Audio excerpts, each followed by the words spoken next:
talk about orbital notation. So orbital notation is a way for us to represent where electrons are when we're talking about our quantum model. So quantum model tells us that electrons are in orbitals, or that they have a high probability to be in those orbitals. The lower energy those orbitals are, the lower energy that our electrons have. There are some rules that we have to follow when we are doing these orbital notations. Those were in the electron configuration video, and they were also in the boarding house Poggle. Now, some of the rules we will go over today, and it's really just how to actually place the electrons in. One of the most important rules is Aufbau's rule, telling us that we have to fill the electrons from the lowest energy level first. So basically what that tells us is that whenever we're doing one of these orbital notations, we always have to start from 1s, because that's where the periodic table starts. So no matter the element that you're going to, you always start from the very beginning and include all of the sublevels that lead up to and include the element that we're talking about. So when we're doing orbital notation, we have to understand all the different parts of what the notation can look like. So whenever we're drawing an S orbital or an S sublevel, we will only have one line that here we understand that the orbital represents, the line represents an orbital. P will always have 3 orbitals, D will always have 5, and F will always have 7. It's due to the number of electrons that can actually fit into that sublevel. Every time we have an S, we can only fit 2 electrons. We can fit 2 electrons in each orbital, which is why we only need 1.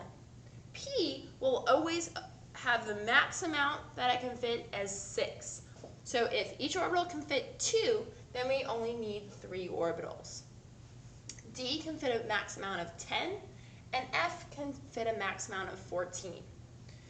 So one of these lines is an orbital, and the entire combination of them is a sublevel. So for F, a sublevel is 7 orbitals. For D, a sublevel is going to be 5 orbitals. P is 3, S is 1. We're going to fill each of these orbitals with electrons. Electrons are going to be represented by these little half arrows. So this is 1 electron, and this is the second. Okay? Notice how they're opposite. If you're going to put more than 1 electron into an orbital, they have to have opposite spins. That means that one is up, one is down. And basically what that's telling us is that each electron has its own identity, which is true in reality. Okay, so let's go ahead and do some of these practice problems, and we're going to go through the process on how to create one of these orbital notations. So that first example that I have here is carbon. My suggestion is to go to your periodic table and find carbon. What you should do once you find carbon is start from the very beginning of the periodic table and continue creating sublevels until you reach, or including the sublevel that has carbon in it. So I found that carbon is part of my 2p orbital. And I know that because it's in my second energy level. And if I go across, I find that it's in my p block. Just as a refresher, okay, my first 2 groups are going to be my S block. The middle of the periodic table is going to be my D block. The second half of the periodic table is going to be my P block, with the exception of helium, because remember helium is in my S block. And at the bottom of the periodic table, we have my F block. Okay, so I find that carbon is going to be in the second energy level in the P block. So I have to include everything that comes before that. So I know that 1s comes before that, and I know that 2s comes before that. Remember, every time we see S, we're only drawing 1 line. And we have to label our sublevels. So I have 1s, then I have 2s, and then I have 2p. I don't have to go any further because carbon is in my 2p sublevel. Okay, now I have to start filling in electrons. If this is a neutral atom of carbon, then my number of electrons is equal to my atomic number. My atomic number for carbon is 6, so I have to fill in 6 electrons. The way that I like to do this is know that all the electrons have to be filled in from the bottom up. You cannot go on to a new sublevel until all the electrons in that sublevel are totally filled. So since I'm getting all the way to my 2p, I know that my 1s and 2s have to be totally filled. So I'm going to start filling it. I have one electron going up, one electron going down since they're in the same sublevel. Then I'm going to go on to my 2s. Again, one needs to go up, one needs to go down. Right here I have 4 electrons, but I know carbon has 6 electrons. So I have to start filling in my 2p. Another way that you can do this instead of doing the subtraction is look at the spot that carbon is in the block that it's part of. So I know that carbon is in the second column in the p block, so I know that I need 2 electrons to fill that p block. Now, one of our rules states that you cannot put a second electron into an orbital if there are free spaces within that sublevel. So instead of putting 2 in here like this, what I'm going to do is I'm going to put a second electron in the orbital next to it. In order for me to put a second electron in here, I would have to fill another one here, and then I can go back to the front. This would be the correct orbital notation for carbon. Let's do another one. Here we have nickel. So I want to find nickel on my periodic table, and I find that it's in my 3D block. Remember, D is 1 behind. So even though it looks like it's in the 4th period, it's 1 behind. So I need to include everything that comes before that.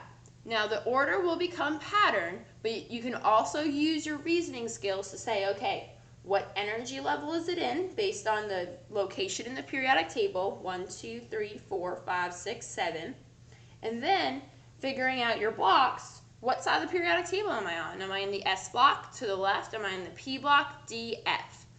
So I'm going to start with my S block. So I have 1s that comes first. Right after that I have 2s. If I keep reading across my periodic table just like I would a paragraph or a book, I can figure out the next sequence. After 2s, if I keep going across my periodic table, still in the same energy level, comes 2p. Then I go all the way across and I get to 3s. Okay, then after 3s is going to be 3p.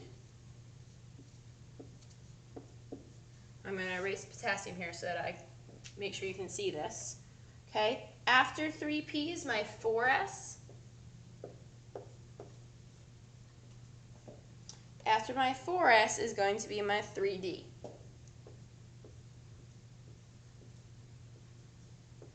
Now I can stop there because nickel is in 3d. Now if I look at nickel, it has 28 electrons, so I have to make sure that the number of arrows I have is going to be 28. The way I do that is by knowing that all the electrons fill from the lowest energy level to the highest energy level. So all the electrons before we get to nickel should be totally filled. So I know I can go ahead and fill in all these electrons. Notice how I'm filling in a cross for a sublevel that has multiple orbitals so that I follow all of my rules.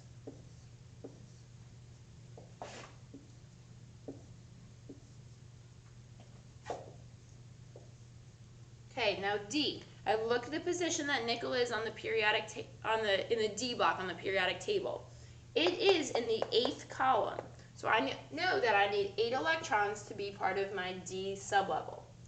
So that's 1, 2, 3, 4, 5, 6, 7, 8. There you go. All right, we'll do potassium last.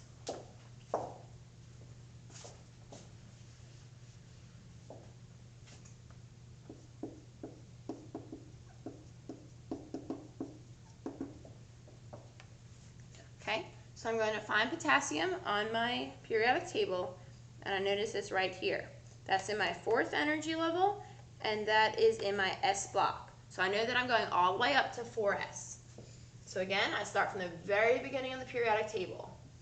1s, 2s, 2p, 3s, 3p, 4s. I know that potassium has 19 electrons, so if I were to add up the number of arrows I draw, they should be 19. And I know that I'm ending in my 4s, so that means everything before it should be totally filled.